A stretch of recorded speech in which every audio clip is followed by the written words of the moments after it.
Okay, there's a lot of anxiety in this moment. I'm very overwhelmed, but here we go. Hello, welcome to my vlog. Right now, the working title is Paul in Berlin. I moved to Berlin from the United States. I lived and worked in the Washington, D.C. area, also in Maryland. And I came to Berlin roughly 7 years ago in search, I guess you could say, of a better opportunity. I am an immigrant. I do consider myself an immigrant here. The better opportunity that I left the States for was not actually money. I made more money in the United States, was on a better career trajectory in the United States. But what I'm speaking towards in terms of a better opportunity is something far more existential and deep, that I didn't have a great quality of life. There was something that I could not name at the time, but it was this thing that felt like it was constantly hanging and hovering over me. It was this feeling that I was never comfortable. It was this feeling that there was never a time where things slowed down, where I felt like I was in control of something. Even though I made really good money, even though I checked all the boxes, went to school, I was doing better than most of my friends. But still, there was this nagging feeling that life is not supposed to be this way, that this amount of pressure and this feeling that one is always running on a treadmill that is so fast and so rapid. And if you get off of that treadmill just one time, you may never be able to get back on it.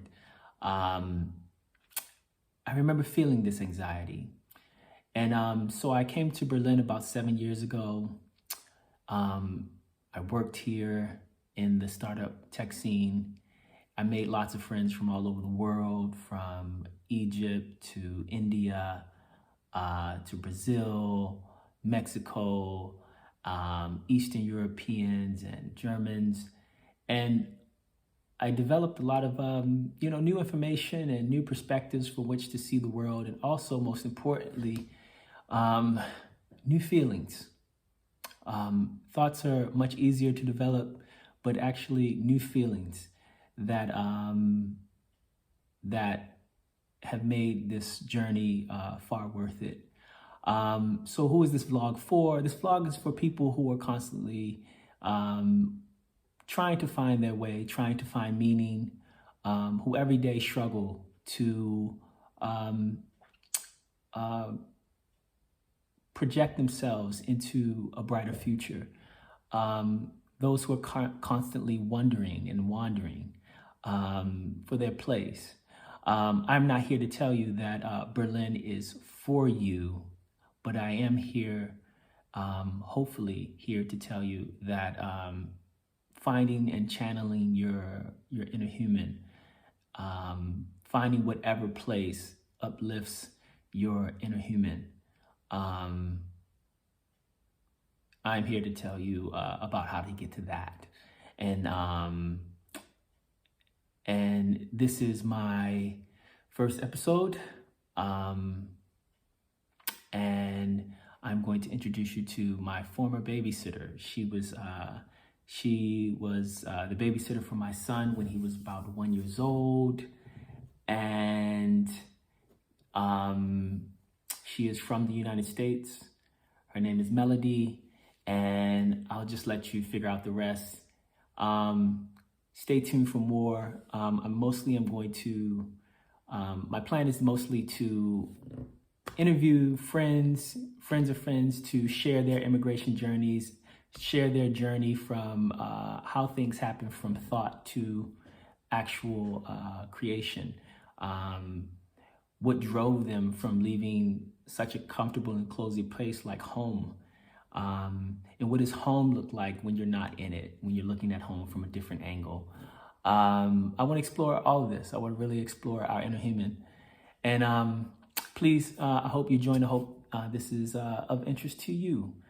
So, with all my anxiety and all my unpreparedness, here is my first episode. don't know if I have an answer for that. I mean, growing up in Richmond, which very much prided itself on being the capital of the Confederacy, and knowing that we still have sundown towns that exist in the state of Virginia. Sundown? Sundown. Sundown means? Sundown means that when the sun goes down, Black people do not enter the town because they're allowed to do whatever they please. Mm-hmm. And but Virginia is so nice. Could often feel like but a Virginia is town. So beautiful, though. And so, how far have you gone in Southwest Virginia? I try not to. I try not to get off the major roads. Why do you try not to? I keep a full tank of gas. And why do you, in your mind, tell yourself that when you're going through the more rural parts of Virginia, you need to keep a full tank of gas, even though it's such a nice state? I feel like I want to maintain my delusion. Uh-huh. And if that's what they do, keep it over there. Mm-hmm. And I'll just stay out your way. I stay out the hood's way. I was like, okay, you got your thing. I'll stay out your way. Let me just try to find my place. Mm-hmm. But yeah, Virginia is beautiful, but at the same time, it's also like when you're driving through it, mm-hmm. It feels like, oh, I think this is like the opening act to 12 Years a Slave. Yeah. Should I just call you Mellow? Mellow? Do you want to call you Melody? Mellow? Melody, okay. So I'll call you Melody. And she's a very, very important person in my life. She took care of like the most precious thing in the world to me, my son. She was the absolute babysitter of like the century.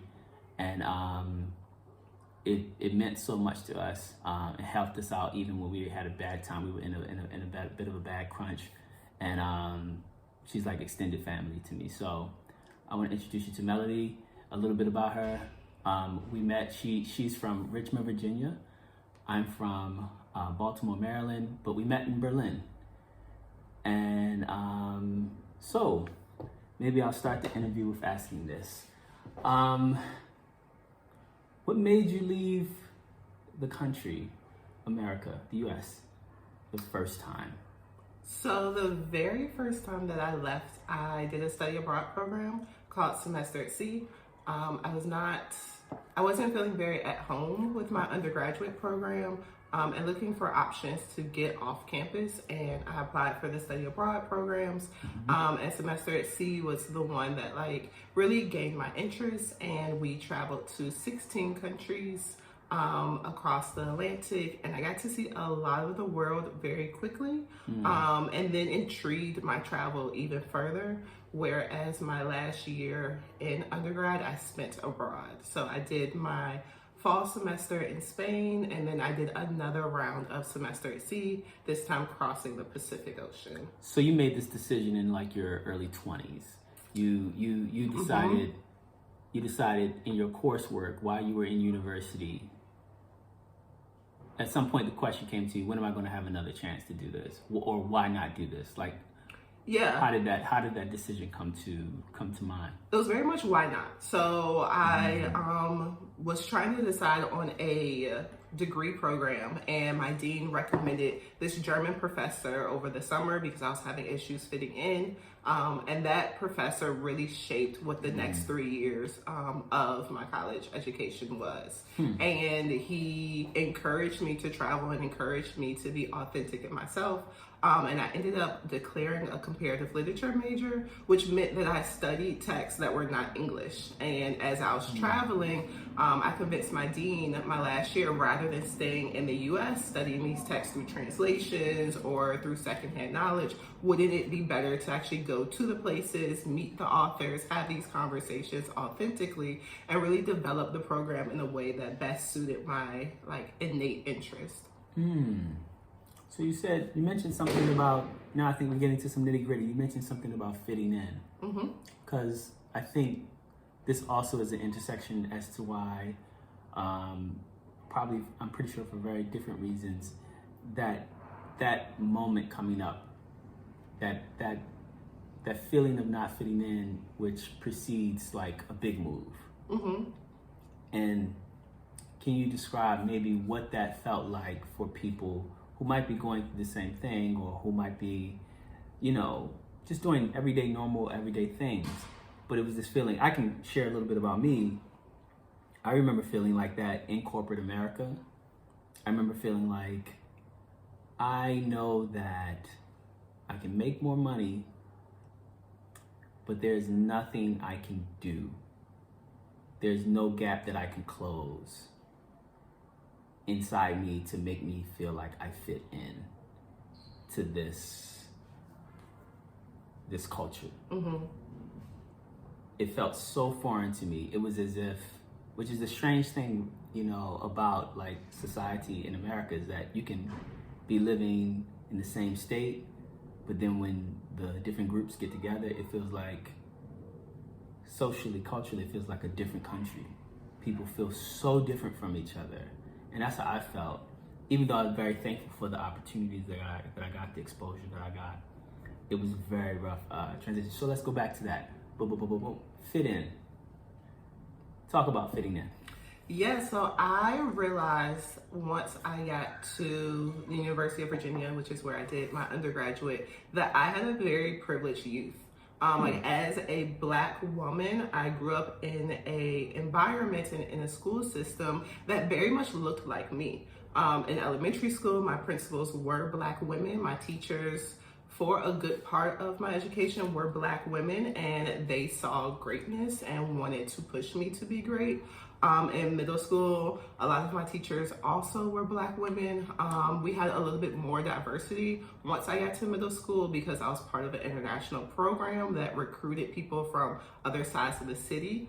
But by high school, I was back in that predominantly Black environment, that educational facility where I was allowed to be a teenager, and more importantly, like allowed to be a Black teenager. And so my teachers understood. Hold up, so what do you mean? Do you mean that if you were in a white space, you wouldn't be allowed to be a Black teenager?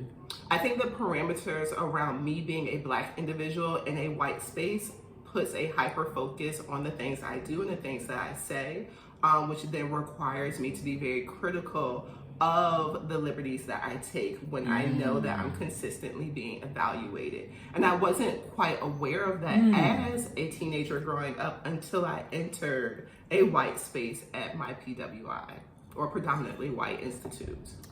That's crazy. It's like, what is that? What is that makes us feel that way? Like, that makes us feel like, and it's a very real feeling. It's a very, I know it. It's that, but why is that feeling? What is that feeling? What does that feeling feel like even? That I remember this feeling of like, feeling like I represent more than myself. That messing up for me felt like it hurt harder. That I would prove some very ugly thing about whatever I resemble. And yeah, what is that? Okay. Well, I think, so I didn't realize it as a teenager, right? Because I was in an environment that looked like me. So that wasn't something that was conscious in my growing up. But once I reached the university, we took a class called The Idea of a University. And what does that mean? Mostly because the Board of Visitors outed our president. And yeah, caused the whole thing. And so we were like Outed. at a point, outed. They said goodbye, you're done. Okay. And she said, no, I'm not, but it's okay. It's okay. But we had the opportunity to decide like what we wanted the university to look like. Also, I think one of my teachers was on the board and had to like submit ideas for like how they would move forward after they made the decision. So he just made us do it. But we did this in a group project style, which was the first group project I had at the university.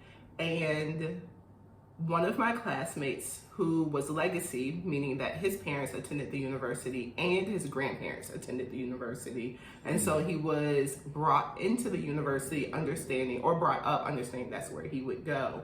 And his thought was that if you did not meet the criteria, if you did not have parents and grandparents who were there, that you shouldn't be there and that this wasn't the environment for you.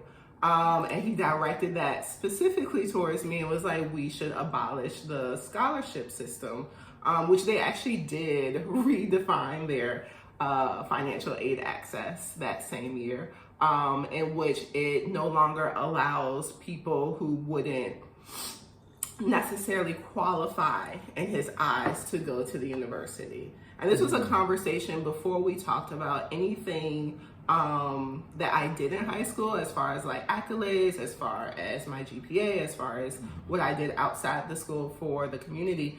But for him, it was on paper, if you do not meet this criteria of what this university has historically looked like, then you do not belong in the social group that attracts people and who pay for, you know, their full tuition and room and board out of pocket. And I think he was one of the very few people who were open enough to say it out loud. But you could see this level of pretentiousness in the professors and students who came in, especially through Legacy, and in the innate environment of the university. So this contributed to this like greater feeling of like not fitting in. Correct. Not feeling comfortable. And then I think somewhere evidently in your life, in your journey, you got to a point where you felt like I care about myself enough to put myself in a place, or to at least try to find a place where I do fit in. Now, did that happen? Is that happening? So the question is, I guess for you is like, when did things started changing for you to say, okay, I want to get out of the space that I'm not comfortable in, that I'm not fitting in, and get to a place where I do fit in? So my freshman year was the first time that I went to therapy. Oh, really? Yeah. Like, wow. It was bad. Wow. I was like, this is not working. I need some help. I need to find somebody. Well, normally it takes people like ages, particularly what we're used to is like ages to admit like to the therapeutic process, to submit themselves to the process of just extending themselves and saying, I need help. I can't do it on my own. And you were just like freshman year, like. And I think that's also because of the high school that I went to. Like, because it was predominantly Black, I was used to having conversations with my teachers, with my counselors about how I was feeling, and them understanding and giving me the steps to push forward. I was the number 2 in my class, and I remember like having my first anxiety attack because I didn't want to make a speech. And going to a teacher and him like literally sitting me down in front of the air conditioning saying, breathe. And I was just like, I can't do this. And he was like, you can do this. You deserve this. You worked very hard for this, and you will do this. And so it's more so about you getting out of your own head and being present in the moment and realizing that this is what you've worked for, and you're allowed to celebrate that. And so having the experience of going to people to talk about what I was feeling wasn't foreign to me. But what was difficult at the university was now the people who I was talking to no longer looked like me, and no longer understood why I had the struggles that I did, because they were not academic based. They were struggles in me navigating spaces that, although I knew I worked hard to get into, still told me that I wasn't welcome there. And then realizing that, I think at that moment, that this wasn't exclusive to the university. It was literally the entire country that I lived in, telling me over and over again that outside of the spaces that you create, which I am blessed to have been, raised in such a small cohort of people in the community that I was, but on a larger scale, you're not welcomed here, and we really don't want you here. And going abroad for that very first time, realizing that there were more people in the world that looked like me than looked like the people at my university. And I was welcomed into spaces because, one, mostly of my passport, that I would not have access to in my own country. For example, I went to my first Russian ballet, right? And people are like, oh, be careful in Russia. And they welcomed me more than going to like a movie theater in the US. And like, I can very specifically remember like the people not wanting us as teenagers in the movie theater. And so it was just like this class of elitism that I achieved once I left the United States that I, not necessarily saying couldn't achieve in the US, but it was not as open for me to access. And I would have to do a lot more work. And so following that experience, once I graduated, I moved back home for a little bit and worked and realized that I could not access what I needed to move forward because of my choice to study abroad and like be removed from the university. And so I needed to take my education another step. And it was better for me to do it outside of the US than inside. Can you remember, for people who, can you remember what that felt like at the time? Because like for people who are hearing it logically, they might not describe it the same way, but they might feel it the same way. Can you go back to that time and think, oh, was my like palm sweaty, or was I constantly not paying attention to class? Like, what did it feel like at the time? Do you remember? When I was at UVA? Yeah. Like not fitting in? Yeah. It was a strange juxtaposition. So I remember like being home and being with my suite mates, and we got along amazingly. And so feeling like very comfortable and very safe with them. But then I also remember like one of my suite mates, whenever I wanted to like leave campus, I was like, you need to come with me. And she'd be like, okay, like I get that there are places that you can't go alone and I wouldn't want you to go alone.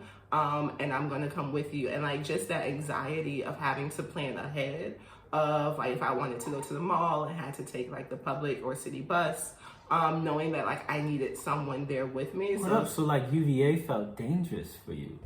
Oh yeah, UVA is like I still do not go on campus after dark. Yeah. Why? It felt dangerous. It did. I did not feel safe. But like this is like where the college is. This is where all like the nice stuff is and the cars. Why? What made you feel dangerous? What made you feel danger?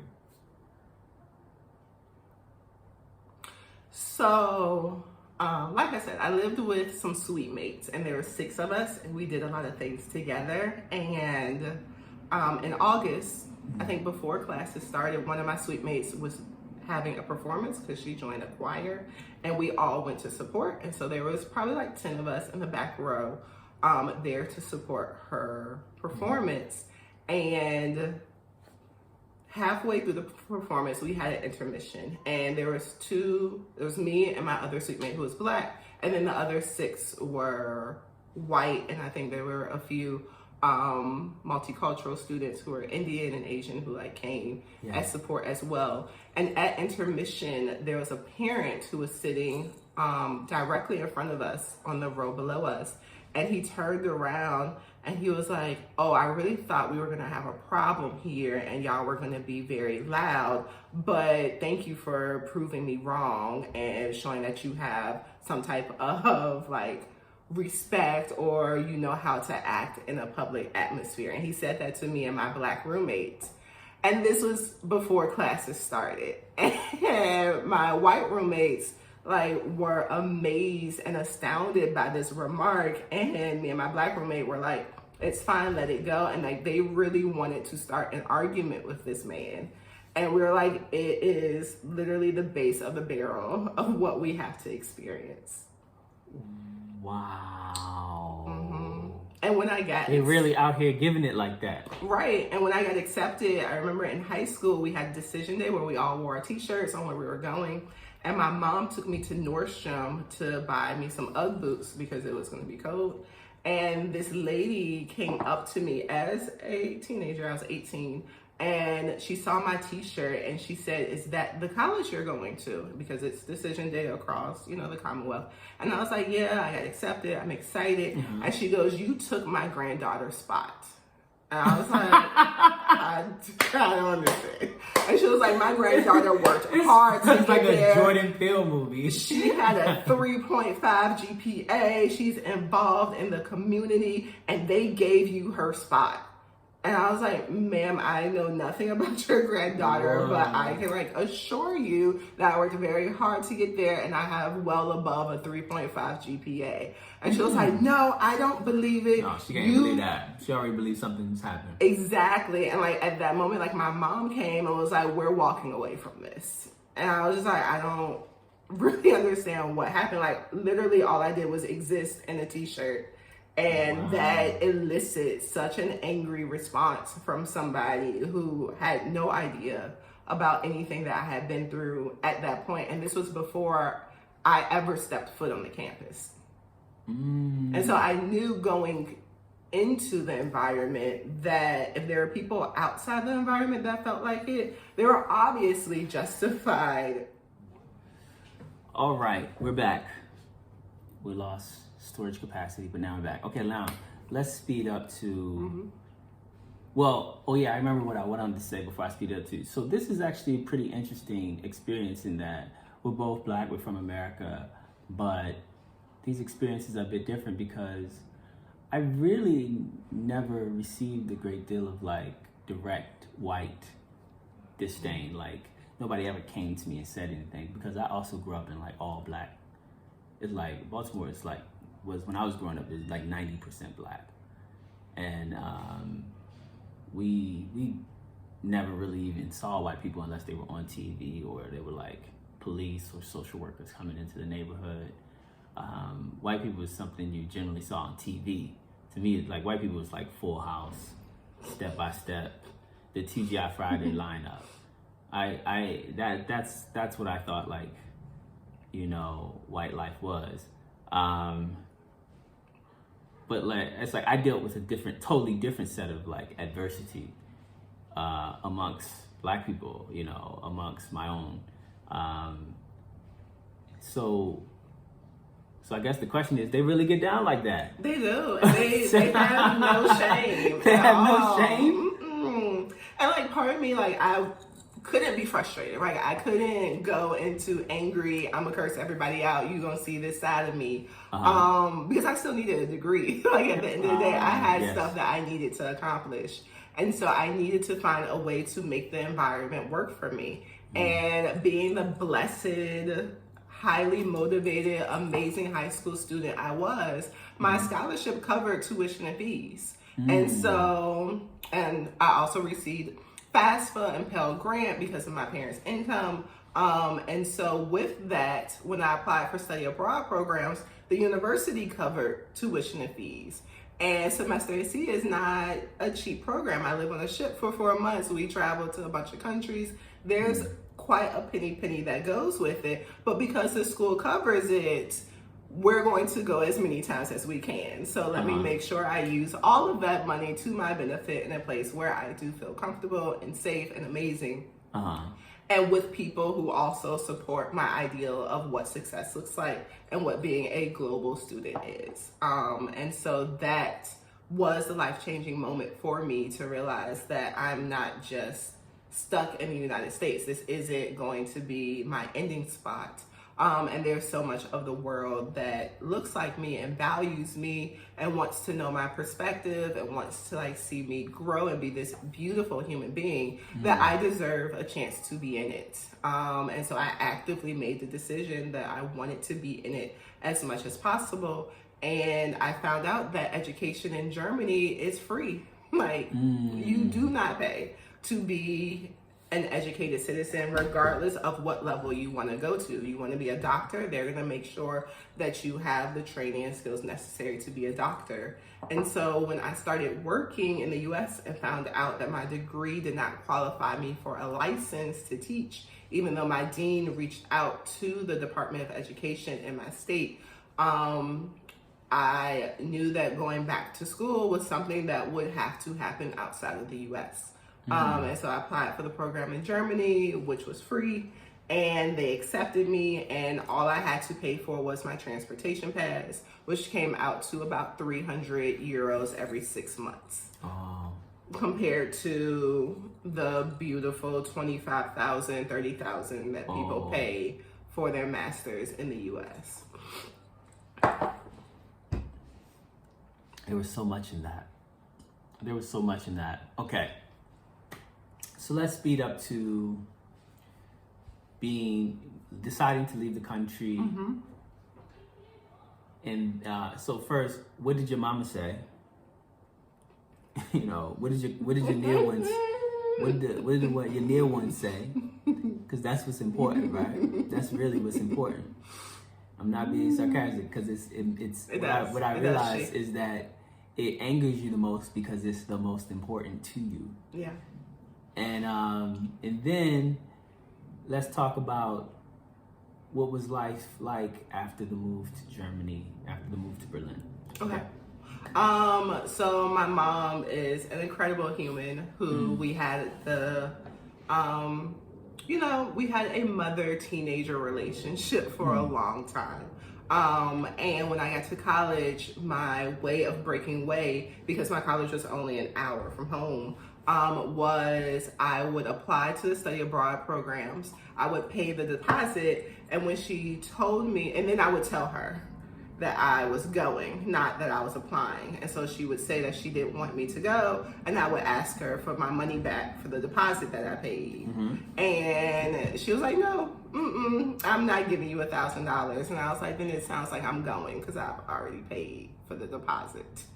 And she would have to take that in, that financially I've made a move that may not be supported by the family as a whole, but I am in control of that part and will accept whatever that brings along with it. I gotta imagine, at some point, you tell your mom, which sounds like you're very close with it, yeah, Mom, I'm going to Germany. There's a moment where that just smacks a normal human being in the face. Is like, what? Yeah, so the process. What about Atlanta? We had gone through this for a few times. Like I said, I did study abroad 3 times. And so by that time she was used to me saying, I'm going away, I've already paid for it. And so when I applied to come to the program in Germany, I had previously gotten accepted into the Peace Corps, but medically I wasn't able to attend. And so Germany was a nice substitute to what would have been me living in a small village without Wi-Fi on some remote island where she couldn't reach me. Whereas I have family in Europe and in the UK. And so she knew that there was a connection, that if anything happened, I could go there, even though I wouldn't always be able to make it back to the US. So she was quite supportive by that point. And she has a bit of wanderlust in her as well, and she wants to travel and enjoys traveling.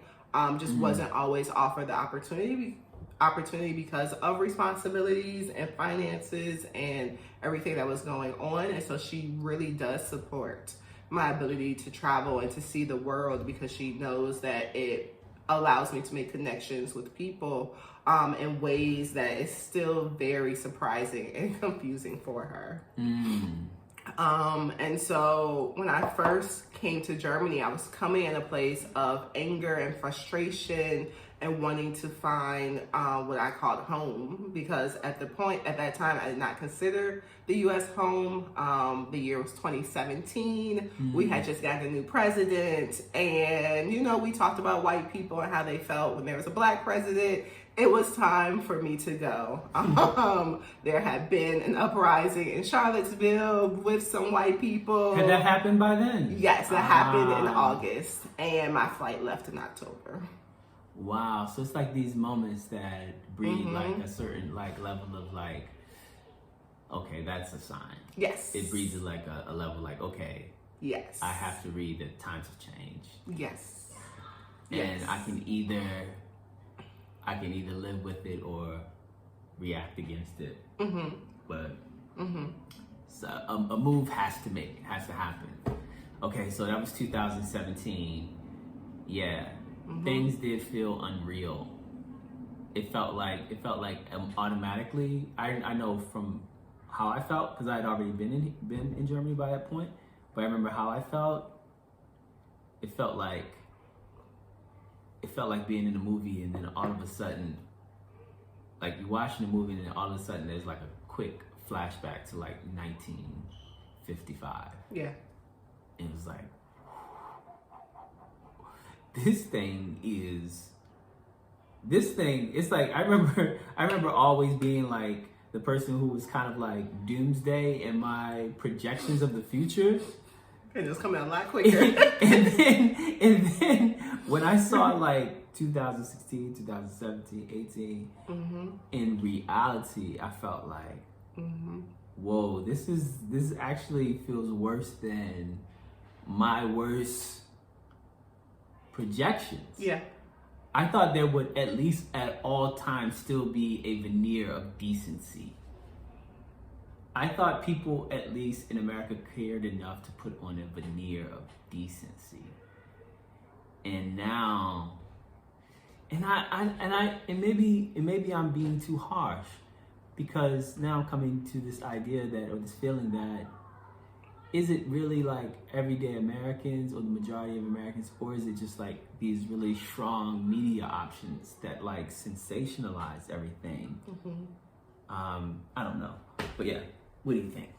Yeah, I don't know if I have an answer for that. I mean, growing up in Richmond, which very much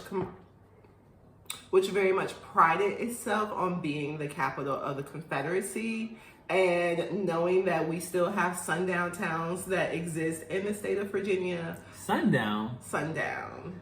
Sundown means that when the sun goes down, Black people do not enter the town because they're allowed to do whatever they please. And but Virginia is so nice. Could often feel like but a Virginia is town. so beautiful, though. And so, how far have you gone in Southwest Virginia? I try not to. I try not to get off the major roads. Why do you try not to? I keep a full tank of gas. And why do you, in your mind, tell yourself that when you're going through the more rural parts of Virginia, you need to keep a full tank of gas, even though it's such a nice state? I feel like I want to maintain my delusion. And if that's what they do, keep it over there. And I'll just stay out your way. I stay out the hood's way. I was like, okay, you got your thing. I'll stay out your way. Let me just try to find my place. But yeah, Virginia is beautiful, but at the same time, it's also like when you're driving through it, it feels like, oh, I think this is like the opening act to 12 Years a Slave. Like, Virginia's that state that's like, oh, antebellum won't fake. That's real. And like, as a person who, again, likes to travel, and I would often like drive to Alabama to see my best friend, or drive to Atlanta, or drive to New Jersey to see my dad. I think for my mom, who we talked about, she realized that in some ways me going abroad was a lot safer than me traveling in the US. Because abroad, I have the protection of being an American citizen, period. Right? I travel with a blue passport. Whereas in the United States, baby, most of the people who are there are American citizens. And you happen to be a Black one. So... in the rural South. Like a lower status. Exactly. You lose that privilege because when everybody around you is the same, what then separates you? That's so interesting. Like, when I think about it, like, as a movie, it's like this idea, it's like you just see people, and all right, this idea doesn't connect very well. But what I'm saying is, some people, they see us and they have no idea to tell which one of us are like the good or the bad or the. But they also, like, is that really? They refuse to look at themselves like that, right? Like, we see white people, and I don't know. All I know is Full House. Right, but you know more Everything than Full House. ends Like, very well. Think about at the end of Full House. If you thought of a cult leader. Okay. Think about if you think of a serial killer, even in today's terms. Think about So it. you think it's like a mass shooter. You think it's like a psychosis kind of thing going on. 100%. I think media, especially TV media in the 90s, and this may also be because I watched part of a Hulu documentary about the dark days of the 90s. But it had so much power in dictating what we assumed was norm and what we assumed was a regular occurrence in society. And then being in Europe and being around people who consumed American television in the 90s and in the early 2000s, and hearing what they assume the US to be like because of what they consumed. It's like, it's a very limited sphere. It's like funny when you're what you're like consuming. being a black man in Europe. I remember this feeling. It felt like a European just like ran to me and like, Mr. Huxtable. Is it really that bad? Right. Is it really that bad? And Right. it feels like, it's like, oh, when you're only consuming it from this end through the media images, it feels like, oh, it feels like every day feels like an action movie. Yeah. And that's also something that I came to understand about America, is that like America is intense. America is an intense place. And even if nothing is actually happening to you and in your neighborhood, you're always feeling and afraid that it's about to happen. And what America really needs is something a Canadian told me. It's like boring. Americans need more boring. Like, you wake up, the day starts like this, the day ends like this. The day starts like this, the day ends like this. You want boring, like where you turn on the 11 o'clock news and you hear, okay, Farmer John's pigs got out and he lost like 20 of them. That's the end of the story. And that's like the number one story. Not like a high-speed car chase that ended in like 76 bodies. Elementary school getting burned down. And a circus mad clown like running around town who hasn't been caught yet. It's like, that's how like American news feels. It just feels like... But they also do it on purpose. Like, we have to realize that it's very intentional. I saw a documentary again on like when the news moved to 24-hour news coverage. And this idea that they had to find things to fill the time. And so they created programming that would then intrigue their audience regardless of what time they turned their TV on. CNN had a breaking story. And to imagine that at any point of the day, there was something happening in the country that was breaking. Even if you did live a normal wake up, go to work, come home lifestyle, you could tune in and see something that was sensationalized. This is true. And the world was consuming it, not just you in your home and your local neighborhood. This is true. But what I will add to that is that what I've observed about like American society is that it's very individualistic. And what I realize is that really when people are complaining about what they hate in the country, what they hate, it's not actually what they walk through and see and experience every day. They're largely talking about what they see on news. And I realize that there's something really decaying about like being so divided from your neighbors, being scared of your neighbors, being uninvolved actually in the political system, being unable or too tired or too unlearned to be a part of the political system, because this is really what ties us together as human beings. This is the muscle tissue that brings us together, but we're so oftentimes not using it. Right. And also it's a country that's built under the circumstance of fear, right? And if we look at Fear? fear. What about all men are created equal? Right. So if we look at the foundation of the country, like the U.S. loves to talk about founding fathers and what they would and wouldn't approve of. And so if we go back to when they established all of these documents that we, the people, are created equal, that document was very limited who were considered people, right? Because in their idea, there are only certain things or certain pathways to be considered a person, and everyone didn't have access to it. And so that allowed them to establish a system of hierarchy, because there were people, right? People who were never expected to achieve full personhood.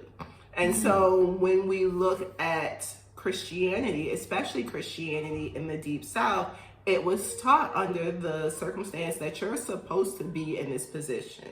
God made the world so that you would always be a servant, and you would always serve the greater community in your servitude. And they've maintained this idea of servitude, but only in the instance that if you are to do something that goes beyond this book or goes beyond the foundation of how we maintain our economic system, although we're a country built in religious freedom somehow, that you've broken the system, and thus you must pay, or you must serve in another capacity through our jail system that is, especially in the South, legal slavery. This feels like a really incredible and dark time for the U.S. right now, because it feels like Black people don't like it right now, and white people don't like it either. It feels like, it's like, oh my God, that's... Latinos like it. Can the Latinos like it? Latinos like it.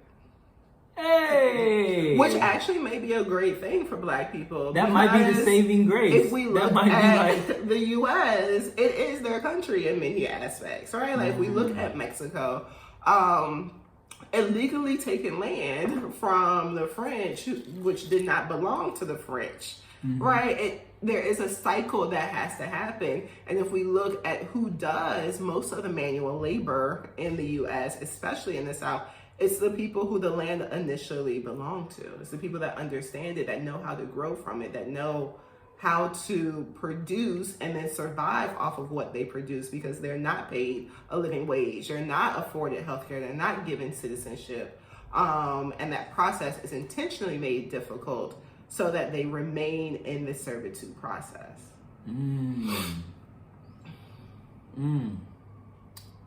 So, okay, now let's get to Germany. Okay. What was the best thing you felt, or the best of the first thing that you felt about living in Germany? What did it feel like? Share an interesting story. Share something. So one of my favorite parts about living in Germany, and living in Berlin specifically, is that I actually studied German. I told you I had this German professor before I left the United States, and I wasn't great at it by any means. I tried to take a regular German class after that summer and did not do well. But coming to Berlin, a lot of people spoke English, and so my transition was made very smooth because of the city that I chose to live in, and specifically the area in the city. And so for the first time, I could go out at night and know that nothing was going to happen to me. Like, police here, I did not see them carrying guns. I know that there are very strict laws on how the citizens have access to guns. And many people are against it because of Germany's history, particularly during World War II. And there is this silent mourning that still happens in the country, I think, as a whole, and the city, where there's an acknowledgement of the past, but also a need to be better. And so you'll see your interactions with Germans specifically where they don't want to be seen as making someone feel like the other, because they know that in the past, whenever an othering group has created, they're one of the few countries who were held, responsible for what they did in crimes against creating a separate group based on ethnography. And so for the first time, I knew that I could exist as a human without fear that even if the person next door to me didn't like me, they weren't going to do anything to try to kill me. So there was something psychically that happened simply by the mere knowing that I just know I have reason to believe there aren't any guns around me. Right. Just that alone Right. did something to how you felt in your body, how you could think in your mind. Right. Or that I could go and talk to a police officer and know that he has no reason to fear me having a conversation with him. Even if it was like one of those situations where I left the country without my passport. I traveled to Poland and to Prague and to Czech Republic on a bus without my passport. And when I was coming back into Germany, they did a check. And the police were like, you got here somehow legally, right? You're fine. Like, you're already in the area. Just remember not to forget it next time. Where in the US, like, I can imagine someone not having their passport and being a brown person would go, oh, you're going to a deployment center because you have no right to be here, even if you have a check to say that you're legally here. Yeah. There's a certain bruteness that feels like, without anybody saying it, even though Germans are known to be very, very strict, and they are, there's still like a certain brutishness that that I feel like everybody's aware of in America. It's just like, it's like there's little, everybody assumes that there's little flexibility. It's just like a natural assumption that like, hey, what this is what this is, and it just is what it is. I don't know. It's just kind of like I don't know. It's hard. It's one is a little bit. I mean, we also see it in the culture. I think economics plays a big part. Like, there's no barter system in the U.S. There's no negotiating prices. There's no haggling in many of the markets. And I think if you look abroad, especially when I was in Southeast Asia, like, that's how you form community. That's how you create conversation. That's how someone knows how far they can push you economically to benefit them. And I think in the U.S., you miss that part because it's that individual again. It's like you don't even talk to the person you buy food from. Right. I mean, that doesn't happen in Germany either. I don't want to make too romanticized Lord of the Rings kind of feeling. It's not the Shire, but like this idea that like I try to think about like, okay, at what point do you actually interact with like your people and your community and your surroundings in the U.S. and it feels like school and work. So this is like mandatory obligations. Yeah. Mandatory obligations are what bring us together, and the rest we just fill and assume and fill up the rest of the gaps in our mind with television. Literally. And it's like, oh, that's how Black people are. Oh, that's how this group of people are. This is how this group of people are. Because I'm seeing it on that. But this is also the bad thing that classism and racism has done. It's created like such. There's no way we should be living in the same country and have such different, vastly different experiences. Such vastly different experiences. And yeah, that's something that I sense about the US. Okay, so a good thing that you experienced in Germany is just like a certain assumption of safety. What's next? What was next? Or what came after safety? Or what did the recognition that safety had? Did that then spring forth something new? It did. It made me feel like I could really adapt and come to love the country, or at least the city I was living in. There was a point in 2018 when I told my mom that I wanted to stay here forever. I told her that she could sell my car, and I wanted to find a way where this would be my new permanent location. I was working a lot. I was babysitting. I started teaching swim lessons. I was still technically in school. I had amazing health care. My doctors were absolutely fabulous. And I really wanted to see like what long-term benefits I could continue to make, especially in a place where I felt like I was doing good. It was not perfect by any means, but I was doing really good. And then, yeah, things changed. Things changed. Wintertime came in Germany, and winter is very different than summer. Oh my God. Summer will sell you all kinds of dreams in Berlin. It'll sell you a love story, a novel. But that winter, that dark, rainy, that dark winter, man. We get about 6-7 hours of sunlight from about 10 a.m. to 4 p.m. And then if it's cloudy, you do not see a sun. I think winter 2018, we went 2 weeks without sun. And I remember my doctor telling me that I needed to leave. She told me that my vitamin levels had dropped so low that she did not know how really I was moving change around. Your entire character. It's like you go from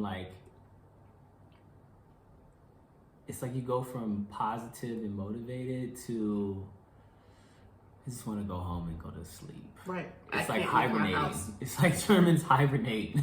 It's like the streets are kind of empty, and it just feels you don't even want to look up when you're walking in the streets. You just kind of like want to keep all your body heat in, and just kind of like and it's not even that cold, but it's so dark and so cloudy. And like you try to get from one destination to the next, and like if anything happens, like it ruins your entire day. And I mean, like literally, like the train is late 2 minutes, and everybody's angry, and it's just like, why is everyone angry? Like, why is this such a hard time? Yeah. And it's because they don't have enough sun. They don't have enough sun. They do not, and that's why everyone goes on holiday and vacation to the south of Italy and the south of France. They know it. Because it's necessary. They know it. They know that not having sun is a big problem. And that it changes you. It's something that it does, that it changes you. And I'm actually have anxiety about it coming up. Winter coming up. Okay, so what other good experiences that you have in Germany, or what other interesting experiences that you had in Germany? I fell in love in Germany. Yes. That's what the people want to know. Allowed myself to be vulnerable and to be open, and I like at one point had gotten really sick, which is why I have such a close relationship with my doctors. And this guy that I went on one date with literally took me into his house and made sure that I took my medicine and cooked my meals and provided everything for me while I was not doing well, and then also helped me to like transition back into being a student and working and all of that great stuff. But it was a really beautiful time for me to just like let go and allow someone to take care of me, because that would never happen in the US. Like outside of my mom, and then even fighting her, that feeling of no one's going to hurt me just because I'm sick and I can't do anything for myself. Everything isn't going to fall apart because I'm sick. I don't feel bad at work. Right. I don't feel like I have to go to work.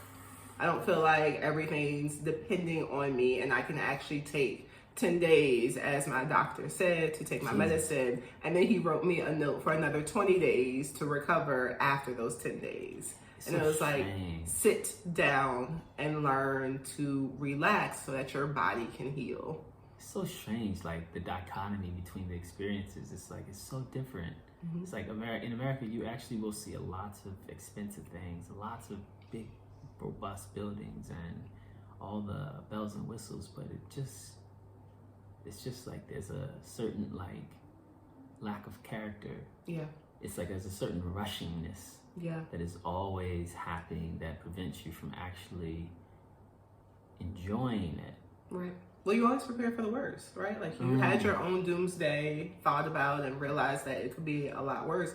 And like even me thinking about returning to the US, which I'll do later this week, like there's a list of things that I need to handle when I get back, right? Like I already know the money that I'm going to spend. And so going back to work and making sure that I can financially afford if something else was to happen, even though I have insurance on everything that I could have insurance on. I know that financially I'm going to have to afford to live in a place where in Europe my rent was, $300-400 a month, and my mortgage is, $1,500-1,600. Like, we look at that dichotomy of quality of life, and even if the government is taking, this amount of taxes happen regardless of where you're at.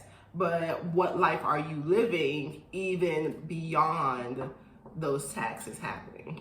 So I want to make this like podcast, vlog, whatever it is. Also about love and about like getting better, because we're at a really sticky place with like the temperature that is in the States, and I feel like we should try to sometimes just like, even though it's hard right now, but like try to strive for like, what's the best thing that you would say to like the opposition? Be whatever that opposition is. It white people or is it the white establishment? It's not. What's something you would say to them, but also what's something that you would say to us? Try to focus on the positive of it. We can get to the negative, and we've already shared a lot of the negative, but I believe in giving people something to reach forward to. So I would say, even with those who, you may struggle with, to lead with "I love you," right? To say the words "I love you" to a person, because you never know when was the last time that someone was genuinely nice to them, right? Like, I work in a school and I see students who have never hugged their parents.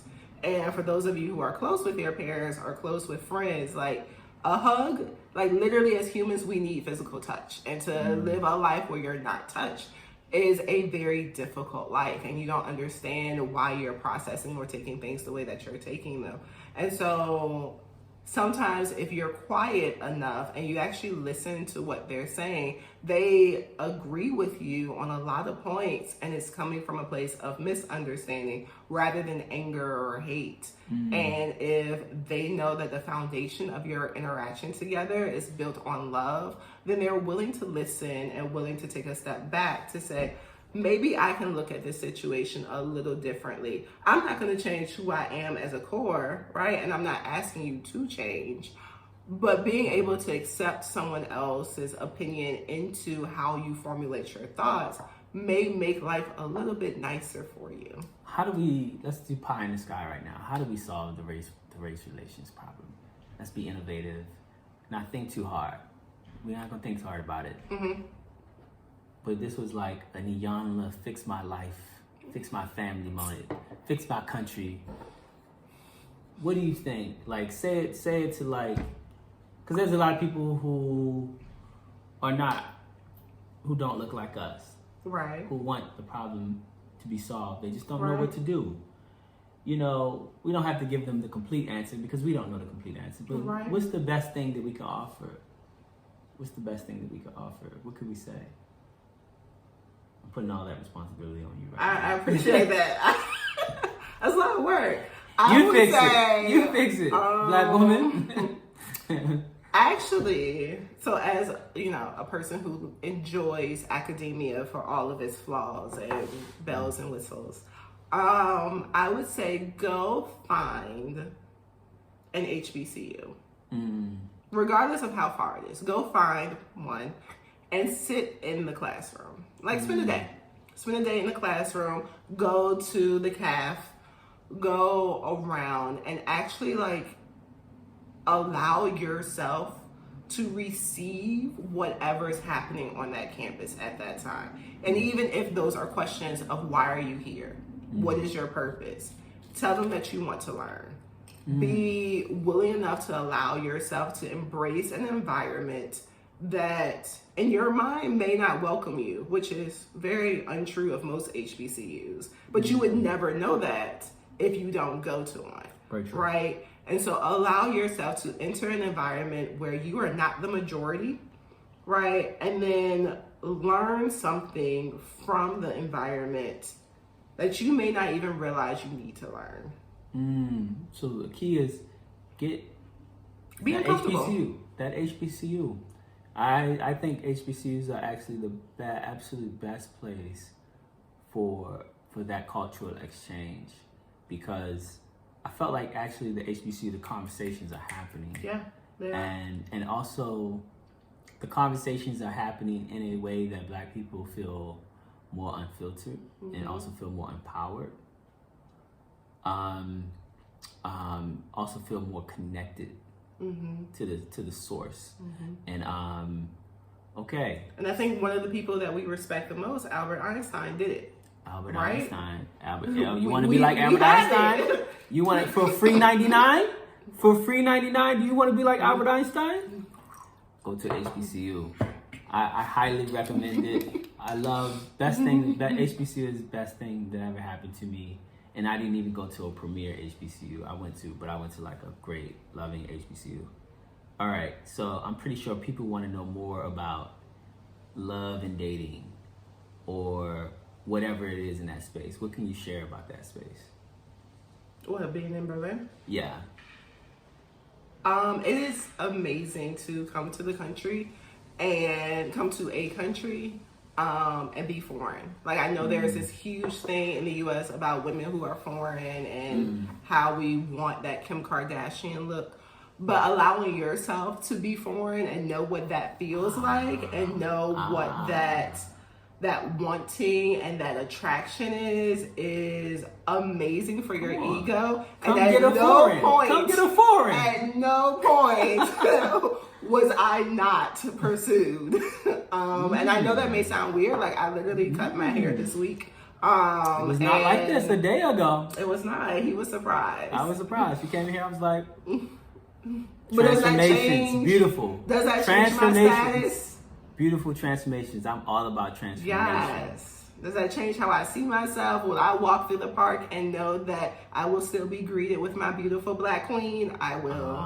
And regardless of where I go, even when I go back home, like, I'm going to carry that energy with me, because I know that's who I am, and I know that's who my purpose is. Because sometimes you just need to feel it. Like, right. I just need to be reminded. It's like reminded. And sometimes it's like you just need to feel it once. But when you not feel, hold up, then why are you not feeling it there? Right. Because they tell me that I have European standards. And I'm like, I do, and I will not lower them. Thank you very much. Even though I don't date Europeans. You be at the African stand. I do. You be at the African stand? I do. I need some good jollof. Daily. All right. What else can we share? What else can we talk about? Anything that I didn't cover? No. We talked about education. Always go for free. Best solution. Don't owe the US money. Don't do that. Take a leap. Yeah. Take a leap. And see what happens. And see what happens. And understand that visiting another country, most important thing, yes, you may be at the bottom, but I've come to learn, and I'm pretty sure we both come to learn, that the greatest privilege that you have, if you have nothing, is that American passport. Yeah. So get it. Yeah. Get it. It's $130. It costs you nothing. And then use it. Don't let it expire. Use it. Because I can't explain how important it is to your psyche to simply take in a different image, and to know that it's not like this everywhere. That everybody ain't trying to get things like this. And then some people there are good people. Like, I think for my mom, like, if I ever actually tell her about all the crazy things I did, she would have a heart attack. But there are so many good people in the world, and they want to be good people. Like, this time that I'm in Germany, I have not paid for my housing, and I've been here for a month. And I haven't done anything sketchy. I did not sell my body. I have not done anything crazy. She simply asked that I feed her cat twice a day. Oh my God. Like, at a minimum, she was like, I just want to return and know that my cat is good. We have so much fear in the U.S. We have so much fear. I remember I did a house swap, I wanted to go to, me and my my ex-wife, we wanted to go to Amsterdam. And there was another family who wanted to go to Berlin. So we swapped houses for a week. I was like, Yeah. What is wrong with me? Where do I come from? This doesn't happen. Yeah. And like when you... Okay, that's the end of my first episode. Stay tuned for more videos where I interview more friends, and also have some solo videos where I just unpack a concept that I think would be valuable to you because it was valuable for me. Ciao.